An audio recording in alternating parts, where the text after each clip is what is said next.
Welcome back to Artificial Evidence, where the smallest details lead to the biggest revelations. I am your host, Owen Carver, and today we are going underground into the cold, silent world beneath our feet.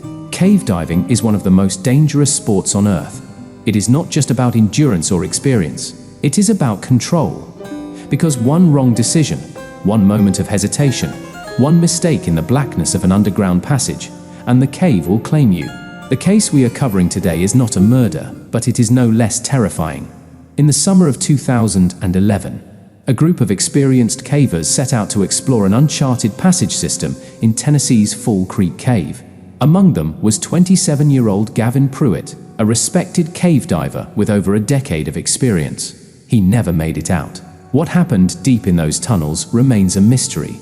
The official reports call it an accident, but those who were there tell a different story. This is the last descent of Gavin Pruitt. Fall Creek Cave sits in the remote backwoods of Tennessee, miles from the nearest town. It is a known sight among experienced cavers, one of the largest mapped caves in the state, stretching over 10 miles underground, with winding tunnels, submerged chambers, and claustrophobic crawl spaces. Most of the system has been explored, but in 2011, a new passage was discovered. A hidden tunnel, barely wide enough to squeeze through, leading into an unmapped section of the cave. Gavin Pruitt and his team wanted to be the first to explore it. Gavin was no amateur. He had started caving as a teenager, working his way through some of the most notorious cave systems in the country. He had trained in underwater cave diving, dry caving, and technical rope work. To those who knew him, he was methodical, cautious. He never took unnecessary risks. On the morning of July 9th, Gavin and his 4 teammates, Nick Torres, Emily Harper, Zachary Dean, and Lucas Meyer, began their descent. The first few hours were routine. They navigated the main tunnels, setting guidelines to mark their way back. Then they reached the new passage. It was a tight squeeze, barely wide enough to crawl through. The limestone walls pressed in from both sides, rough and jagged. The air was thick, stale, the kind of air that had been trapped underground for centuries. For nearly an hour, they inched forward. At times, they had to remove their packs, pushing them ahead through gaps in the rock. Then the passage opened into a new chamber. It was massive, at least 50 feet wide, with a vaulted ceiling dripping with stalactites. Pools of water shimmered under their headlamps, and a narrow pit yawned at the far end of the chamber, leading even deeper. This was uncharted territory. They celebrated briefly, recording the find, marking their route. Then Gavin saw something. At the edge of the chamber, another opening, a fissure in the rock, sloping downward at a steep angle. And that is where everything went wrong. Gavin was the first to go in. The passage was even narrower than the last, barely wide enough to move. He had to turn his head to the side just to fit. As he crawled deeper, his teammates called after him, checking in. His voice echoed back, steady, calm. Then suddenly, he stopped responding. Seconds passed. Then a minute, then 2. Zachary was the first to panic. He squeezed into the tunnel, calling Gavin's name. Nothing. Then the smell hit him. A sharp metallic tang in the air, faint at first, then overwhelming. Blood. Zachary scrambled back out, gasping, eyes wide. He said he could hear something moving in the dark beyond Gavin's last known position.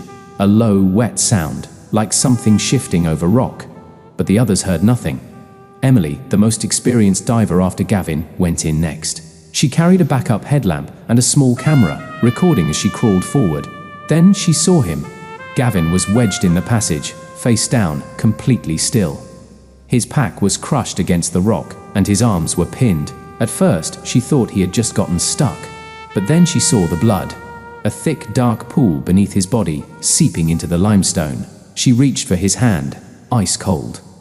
Something had torn into his leg, a jagged gash running from knee to ankle, deep enough to expose bone. But there was no sign of what had done it, no animal tracks, no sharp rocks, no explanation. And that was not the worst part. His face, his mask had been pulled up, and his mouth was open. Lips curled back in a silent scream. His eyes were wide, frozen in terror, staring into the darkness ahead. Emily panicked, scrambling backward, kicking up dust as she clawed her way out of the tunnel. She was shaking when she reached the others, barely able to speak. Zachary went in next, but he barely lasted 30 seconds before he came thrashing back, screaming that something was in there with him. They tried to pull Gavin's body out, but it was impossible. The passage was too narrow. He was wedged deep, completely immobile, and then his radio crackled, a burst of static, and a single word: run. No one spoke, no one moved. Then Lucas turned and bolted. The others followed. They scrambled back through the tunnels, their own fear pressing in as much as the rock around them.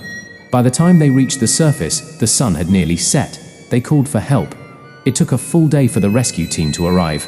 Gavin's body was recovered, but the official report raised more questions than answers. He had bled out, but his injuries did not match anything natural to the cave.